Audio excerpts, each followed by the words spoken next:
dans cette petite séquence vidéo au cours de laquelle nous allons célébrer avec les Français le D-Day, le débarquement en Normandie. Mais en fait, c'est juste pour me moquer un peu du gouvernement français. C'est juste pour me moquer du gouvernement français, des gouvernements français, de l'armée française. Leur force, vous savez, ils sont forts seulement avec les Noirs. Nous là, avec nous. Les Noirs comme nous là, Noirs bantous, les Noirs du genre bantou, Peul, pas des Noirs arabes. Parce que même face aux Noirs arabes, ils ne s'en sortent pas. Même face aux Noirs arabes, ils ne s'en sortent pas. Voilà, je me nomme Simon-Paul Bambo. D'abord, je suis le ministre de la Défense de l'Afrique, ministre de la Défense du peuple noir, ministre de la Défense de la souveraineté de l'Afrique, ministre de l'Éducation continentale, ministre d'un monde multipolaire et de la réciprocité dans les relations internationales. Aujourd'hui, c'est le D-Day. Donc, les Occidentaux génocidaires, parce que vous savez, pour moi, les Occidentaux sont des génocidaires. Sur 10 génocides qu'il y a eu ces 300 dernières années, les Occidentaux sont dans 7 génocides. Ils sont dans 7 génocides. Et ils sont même dans tout. Et même les autres là, ils y sont impliqués. Les 3 autres où ils n'y sont pas, c'est parce qu'ils y sont impliqués indirectement. Pour moi, les plus grands génocidaires de la planète, ce sont les Occidentaux. Donc, les génocidaires occidentaux, vous savez, Macron, les ancêtres de Macron n'ont pas pu libérer la France. Les ancêtres de Macron n'ont pas pu libérer leur propre pays. Leur propre pays. Ils ont couru à gauche, à droite, devant, derrière, en haut, en bas, pour chercher les gens pour venir les libérer. Mais quand nous, vous avez leurs ouailles, leurs espions qui payent là, leurs espions noirs, africains là, et leurs espions français, blancs, qui sont sur nos comptes là, vous les voyez, ben, libérez-vous la Russie, blablabla. Eux-mêmes, leurs ancêtres n'ont pas pu se libérer face à l'Allemagne. Leurs ancêtres. Alors que ce sont 2 empires coloniaux qui ont les mêmes capacités militaires. Mieux de nous-mêmes encore. Nous sommes une colonie. On n'a pas leur rang militairement. On n'a pas leur rang. Mais la France n'a pas pu se libérer. Les Français n'ont pas pu se libérer face à leurs propres voisins allemands. C'est grave. Alors qu'ils avaient la même technologie, les mêmes capacités. Vous voyez, chez nous, vous allez voir leurs ouailles. Oh, libérez-vous avec les Russes, sans les Russes. Les Russes, c'est une nouvelle colonisation, blablabla, bla, bla, bla, des choses comme ça. Mon Dieu. Eux-mêmes n'ont pas pu se libérer seuls.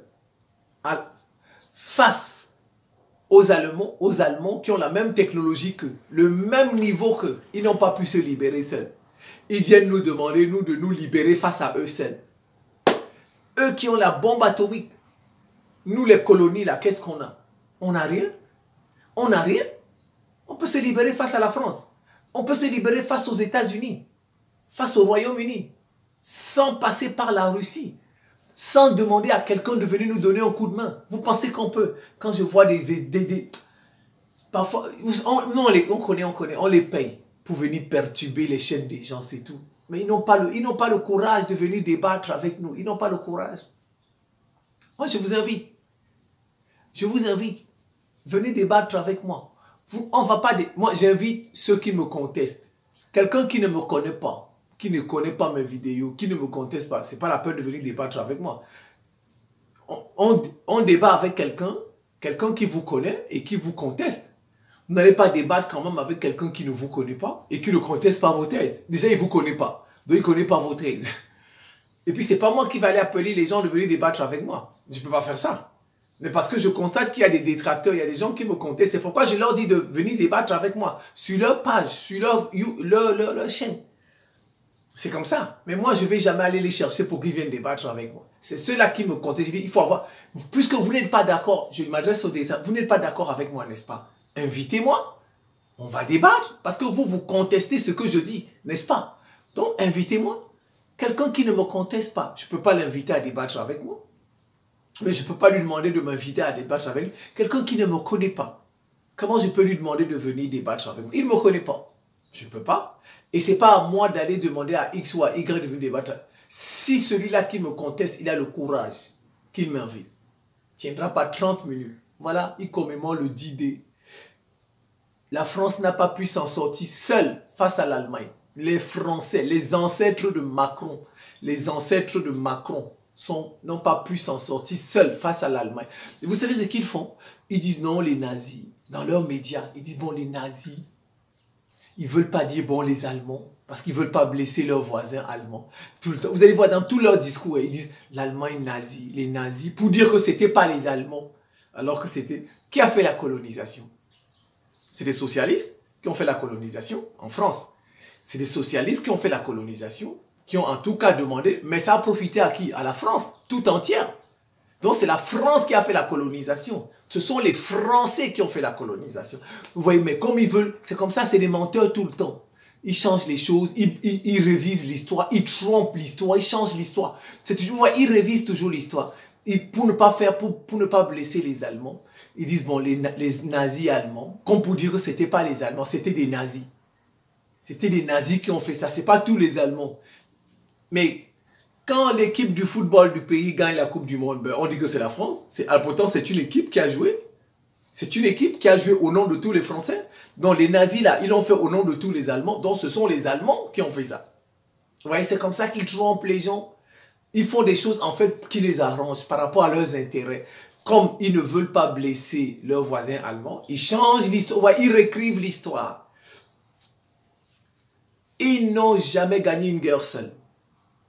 Les Occidentaux, en gros, ils n'ont jamais gagné une guerre seuls. Jamais. Les Occidentaux n'ont jamais gagné une guerre seuls. Les seules guerres où ils gagnent seuls, c'est contre les Noirs. Comme nous, là. Voilà, les seuls. Les seules guerres où ils gagnent seuls, c'est contre des Noirs comme nous, là. Comme moi.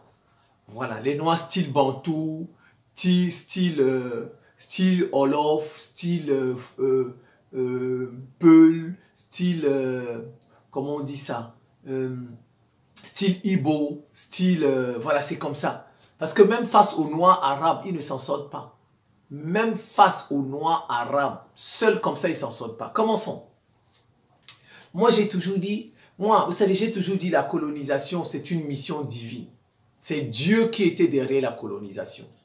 Avec bien sûr ses conséquences, ses mauvais côtés.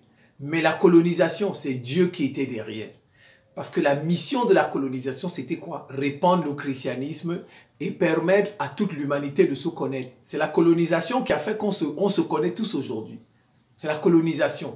Avant la sortie des Européens, chacun était dans son continent et dans son clan ou bien dans son royaume. On ne se visitait pas, on ne se connaissait pas. Donc, c'est la colonisation qui a permis tout ça. Et quand vous voyez les États qui ont fait ça, 8 petits États, ils sont 8, hein? Ils ne sont pas plus de 8. Les 8 États, ils sont 8. 8 pays de l'Europe de l'Ouest. Ce sont eux qui ont fait la colonisation. Portugal, Espagne, France, Belgique, Allemagne, Italie.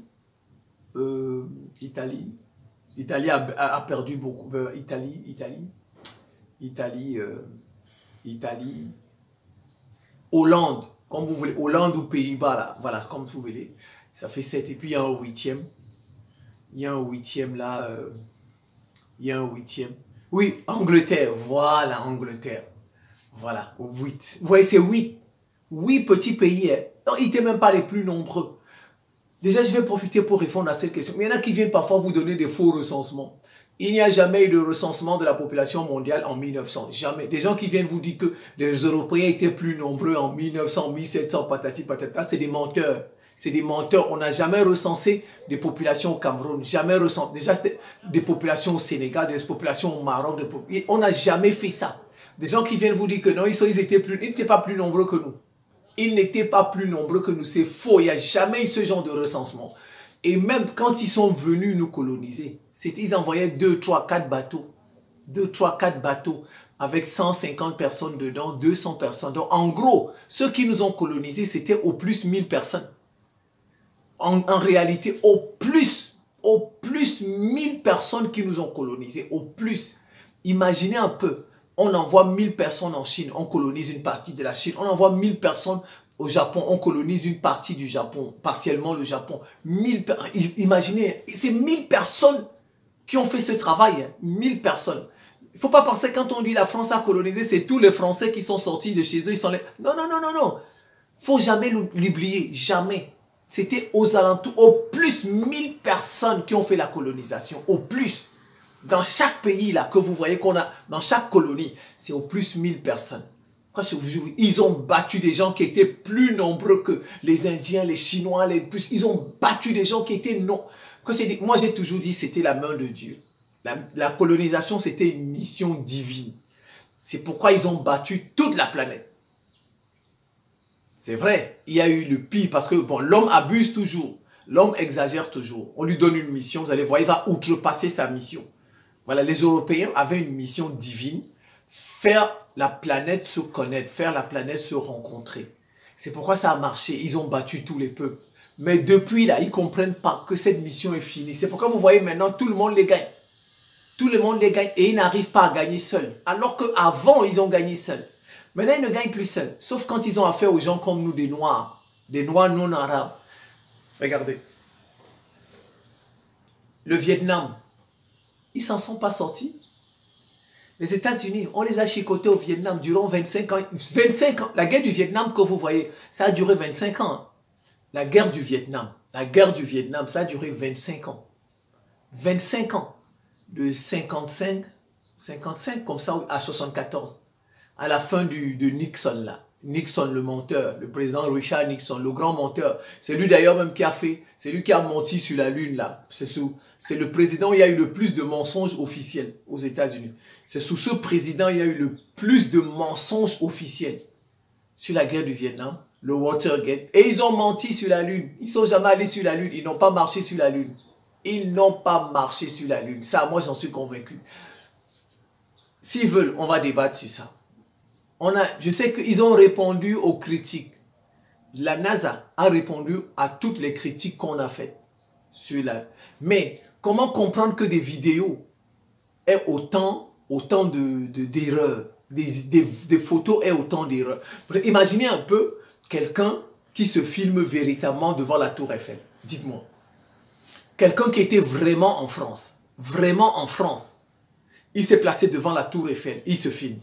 Comment une photo comme ça peut avoir beaucoup d'erreurs? Comment une photo de quelqu'un qui était devant la Tour Eiffel peut avoir beaucoup d'erreurs?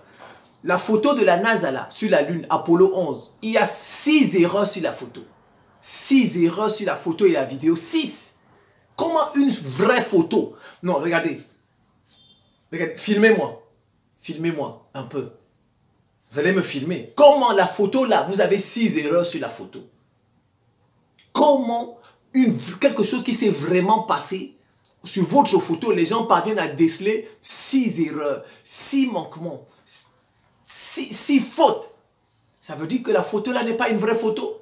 C'est un montage. Ils ont fait ça dans les studios de Hollywood, dans une base des États-Unis. Dans une base militaire des États-Unis. Ce que vous avez vu la Lune là, ils ont fait ça là-bas. Ce n'est pas normal que sur une photo, vous ayez autant d'erreurs. Une vraie photo. Ça veut dire que c'est une photo montage, c'est tout. Non.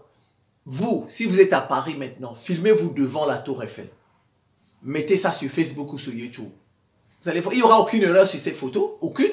Comment sur une seule photo, vous pouvez avoir la nuit de l'autre côté et ils vous disent que c'était le matin lunaire sur la Lune. Mais de l'autre côté, vous avez autour de vous, vous n'avez même pas une étoile. Mais ils viennent vous dire, c'est la NASA. Non, ils ont répondu à toutes les critiques qui ont été faites à cette vidéo-là d'Apollo 11 et ces photos, ils ont répondu à ça. Mais c'est pas normal que, comment des gens peuvent prendre une photo sur la Lune avec 6 erreurs? 6!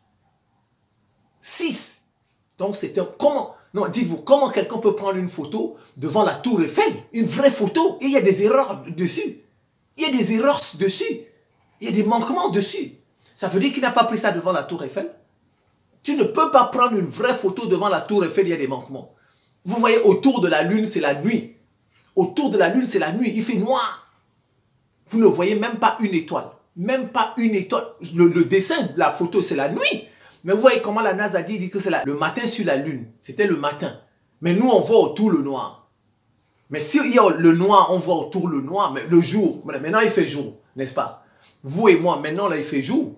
Quand je regarde le ciel, il n'est pas noir là-bas. Il n'y a pas de noir sur le ciel. Alors comment sur la lune, là-bas, il y a du noir. Donc vous voyez, c'est comme ça. S'ils veulent, ils viennent débattre. Vous voyez, Richard Nixon. Apollo 11, c'est en 69. Ça vient net avec le Richard Nixon. Il commence ça. Donc ça a commencé, les missions là ont commencé avec Fitzgerald Kennedy, Apollo, parce qu'il y a eu 17 Apollo, 17. Apollo 1, les missions Apollo 1, Apollo 2, Apollo jusqu'à Apollo 17. L'Apollo où ils sont allés ils ont marché sur la Lune, c'est l'Apollo 11. Mission Apollo 11 sous Richard Nixon. Donc après, ils ont fait 12, 13, 14, jusqu'à 15. En gros, ils disent que 12 personnes ont marché sur la Lune. En gros, 12 États-Unis ont marché sur la Lune durant toutes les dernières missions de 11 jusqu'à 17. Mais qu'est-ce qu'on constate? On constate que les missions sur la Lune commencent en 69 sous Richard Nixon et prennent fin en 72 à partir du moment où on commence à contester Richard Nixon. Regardez, hein, regardez bien.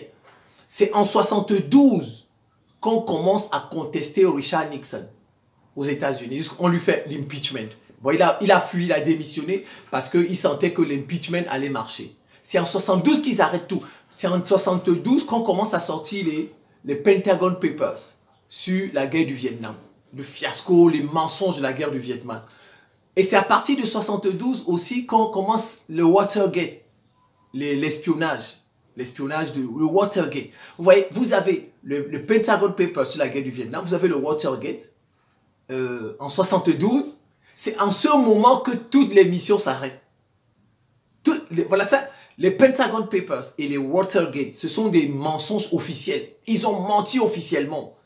Ils ont trompé le peuple. C'est en ce moment qu'ils arrêtent les missions, la dernière mission. Suspect. C'est suspect. Je n'ai pas dit que c'est impossible d'aller sur la Lune hein, scientifiquement. Quand on connaît un peu la mécanique céleste. Ça, c'est de la physique. Quand vous faites un peu la dynamique, la cinématique, voilà. Les cours de physique, de cinématique et de dynamique, on appelle ça de la mécanique céleste. Comment les mouvements se déroulent dans l'univers, dans le système. Je n'ai pas dit, écoutez, je n'ai pas dit que c'est impossible de marcher sur la Lune. Ça, je n'ai pas dit ça. Il ne faut pas venir me dire, je n'ai pas dit ça. Je n'ai pas dit que l'homme ne peut pas marcher sur la Lune, mais je dis que ce qu'ils ont fait est faux.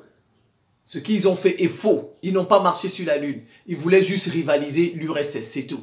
Ils voulaient montrer qu'ils ont dépassé, parce que l'URSS avait construit le premier satellite. L'URSS avait envoyé le premier animal dans l'espace et le premier homme dans l'espace. L'URSS les avait dépassés sur 3 points. L'URSS est le premier à avoir envoyé un satellite. L'URSS est la première, si vous voulez, à avoir envoyé un animal dans l'espace et ensuite un homme, Yuri Gagarin. Donc, ils ont voulu montrer qu'ils pouvaient faire plus. Et ils sont allés dans un studio de Hollywood, dans une base des États-Unis, ils ont fabriqué tout ça. Parce que c'est pas normal qu'une photo vraie, on peut remarquer sur cette photo qu'il y ait 6 défauts. 6 défauts. C'est pas normal. Donc, vous voyez, Apollo 17, ça finit en 72. Dès qu'on commence à dire à Richard Nixon que tu as menti au peuple. Dès que les affaires commencent à sortir, les affaires de mensonges officiels commencent à sortir, c'est là où ça s'arrête. Et on commence les procédures d'impeachment.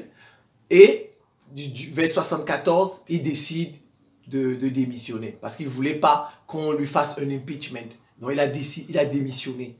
Après, il a été réélu en 72. Et en 74, il n'a pas fini son mandat, mais il a démissionné. Vous voyez, c'est pas normal. C'est pas normal que tout ça... Non, c'était une parenthèse. Ils n'ont jamais gagné une guerre seuls. Vietnam, ils ont fait ça seuls, ils ont perdu. On les a bastonnés là-bas bien. Ils gagnent toujours, depuis la fin de la colonisation, ils gagnent toujours en groupe. En groupe, en coalition, c'est tout. Regardez Saddam Hussein. Ils n'ont pas pu battre Saddam Hussein seul. Ils n'ont pas pu battre Saddam Hussein seul en 2003. Il a fallu une coalition pour renverser Saddam Hussein. Et d'ailleurs, même encore qu'on peut comprendre même, parce que Saddam Hussein, c'était un dictateur selon eux, et il y avait une partie de la population qui ne voulait plus de lui. Et en plus, la majorité de la population était chiite. Saddam Hussein était sunnite.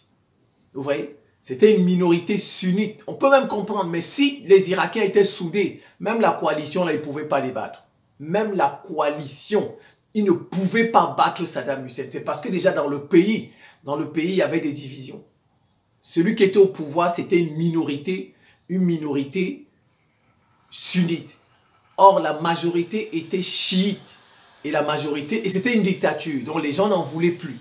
Donc, ils ont voulu profiter peut-être pour essayer autre chose. Sinon, s'il n'y avait pas de division là-bas, ils ne pouvaient même pas battre Saddam Hussein. Ils ne pouvaient pas. Mais même comme ça, ils ont dû faire une coalition.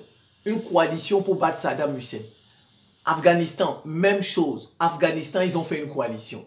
Mais regardez, 20 ans plus tard, les talibans ont repris leur pays. Ils les ont battus. Vous voyez, c'est comme ça. Indochine. La France a perdu en Indochine. Ils ont bastonné. La France ne gagne. Leurs ancêtres n'ont pas pu les sauver. Ils n'ont pas pu. Les ancêtres de Macron n'ont pas pu libérer la France. L'Indochine, on les a bastonnés là-bas. La France a bastonné. On a bastonné la France là-bas correctement. Elle a fui. Elle a fui. Elle est venue montrer sa force. Mais bon, après l'Indochine, elle est allée en Algérie. Les Algériens les ont bastonnés. Les Arabes, musulmans, berbères aussi. Ils les ont bastonnés bien. Même chose avec le Royaume-Uni. Regardez partout. On les bastonne quand ils sont seuls. Ils n'ont jamais gagné une guerre seuls. Jamais. Depuis la fin de la colonisation. Hein. Depuis la fin de la colonisation, les Occidentaux n'ont jamais gagné une guerre seuls. Aucune. Somalie. Somalie en 93. On les a bastonnés là-bas des États-Unis. Ils sont allés là-bas. Ils sont là-bas. Ils sont allés soutenir l'ONU, etc. Ils étaient déjà dans les milices là, somaliennes. On a bastonné les États-Unis. Ils ont fui. Ils ont fui avec leur ONU là. Leur ONU là. Et puis les casques, les Marines là. Ils ont fui. Les Somaliens ont résisté face à eux. Et les Somaliens, c'est quoi? C'est des Noirs arabes. On va dire ça comme ça. Ils les ont bastonnés bien. Bien. Des Noirs arabes musulmans. Regardez l'Éthiopie. L'Éthiopie n'a jamais été colonisée, musulmane et chrétienne. Le premier pays chrétien au monde, après le lieu de naissance du christianisme. Après le lieu de naissance du christianisme, c'est l'Éthiopie qui a reçu le christianisme. Ils n'ont jamais pu battre les Éthiopiens. À Doha, la bataille d'Adowa, etc. L'Italie, boum, bastonné. L'Éthiopie, c'est encore le premier pays après la Mecque. Après avoir reçu l'islam. Parce que les parents de Mohamed sont venus même en Éthiopie. Avant que Mohamed n'aille à Médine, avant l'Égypte, ils n'ont jamais colonisé l'Éthiopie. Vous allez voir, depuis, hormis la colonisation, ils ont battu tous les peuples. Mais après la colonisation, ils gagnent quand ils sont en groupe. Ils gagnent quand ils sont en groupe. Et le plus souvent, ils gagnent dans des pays où il y a déjà des troubles. Vous allez voir ça. Dans les pays où il y a des troubles, c'est là où ils gagnent. Et même en groupe. Regardez la Libye. Ils ont gagné parce qu'il y avait déjà des troubles. Kadhafi avait duré. Vous voyez? Ils ont trompé la population avec la liberté. Vous voyez? Donc, quand je dis, ils gagnent quand ils sont en groupe et quand il y a déjà des velléités dans le pays. Il y a des soucis, des dictateurs, comme on va dire. Je reprends leurs mots pour dire des gens qui ont duré. C'est là où ils gagnent. Mais vous voyez un pays où il n'y a pas de dictature. Regardez, la Somalie, il n'y avait pas de dictature parce que le dictateur de la Somalie était déjà tombé depuis. Il était tombé en 91. Celui qui était là depuis 69, c'est Siad Barre.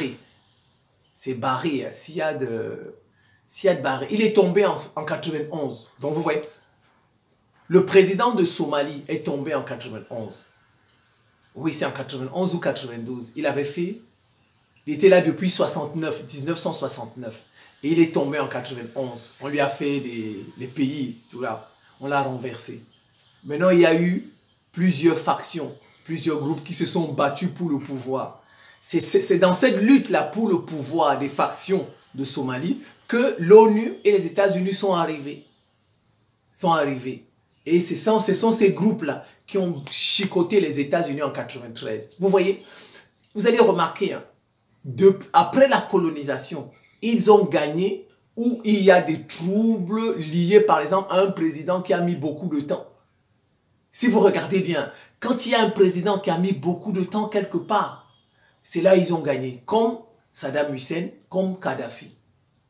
Et même l'Afghanistan, ils ont perdu, puisque les talibans sont revenus, ils ont pris leur pays. Ils ne gagnent pas de guerre seule. Maintenant, la France seule, quand elle a perdu en Indochine, elle est venue en Égypte, elle est venue en Algérie. L'Algérie les a bien bastonnés, ils ont fait des accords d'Évian pour donner l'indépendance. Alors vous allez remarquer, hein, ils gagnent seulement des Noirs comme nous là, seuls. Regardez Gbagbo.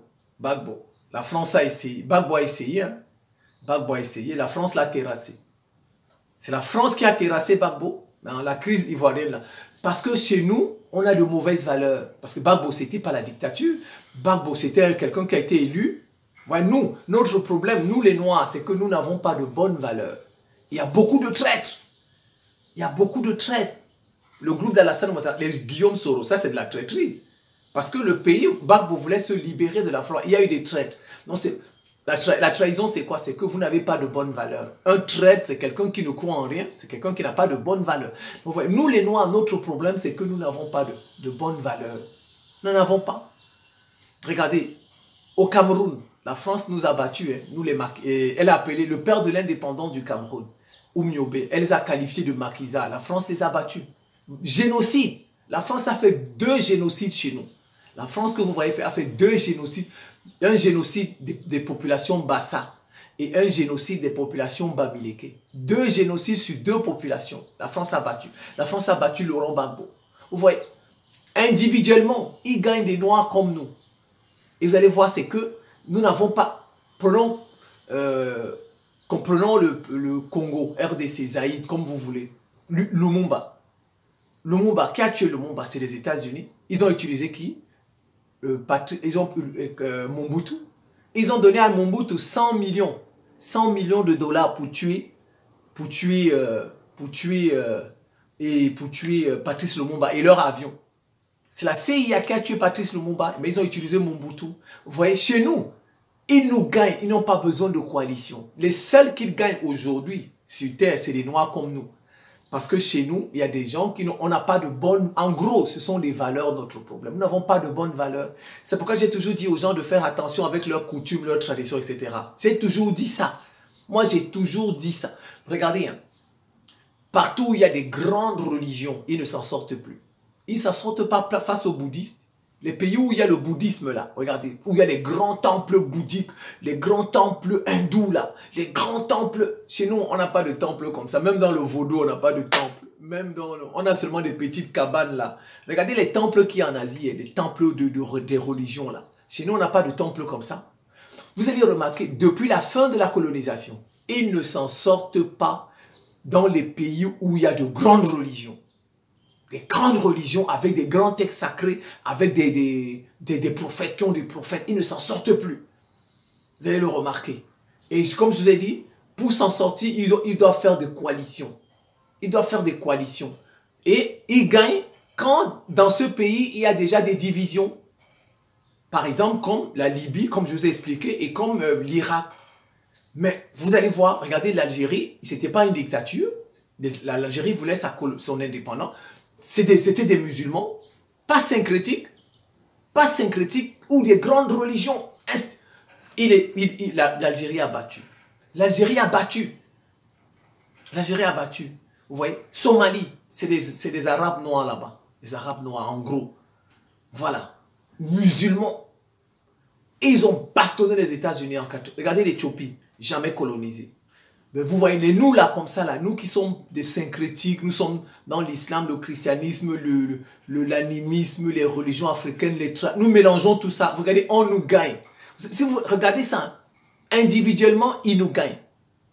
Nous les Noirs. Bon, mais quand même, une fois on les a gagnés, Haïti. Haïti les a gagnés une fois avec la cérémonie du bois caïman. Mais sauf que 100 ans plus tard, les États-Unis sont revenus gagner. En 1915, les États-Unis sont revenus occuper Haïti. Officiellement, ils avaient dit que c'était pour rétablir de l'ordre. C'était pour rétablir l'ordre. Comme maintenant, là, vous voyez, aujourd'hui, ils veulent rétablir l'ordre, comme ils disent là. Voilà, officiellement, ils étaient venus en 1915 pour dire qu'ils vont rétablir l'ordre, la stabilité, la sécurité. Mais en réalité, c'était pour leurs intérêts. C'était pour leurs intérêts parce qu'ils sentaient que leurs intérêts étaient déjà menacés à Haïti. C'est pourquoi ils sont intervenus. Donc vous voyez, individuellement, vous avez comme l'impression qu'ils ne gagnent que les Noirs. Pris individuellement, vous avez comme impression qu'ils ne gagnent que des Noirs comme nous là.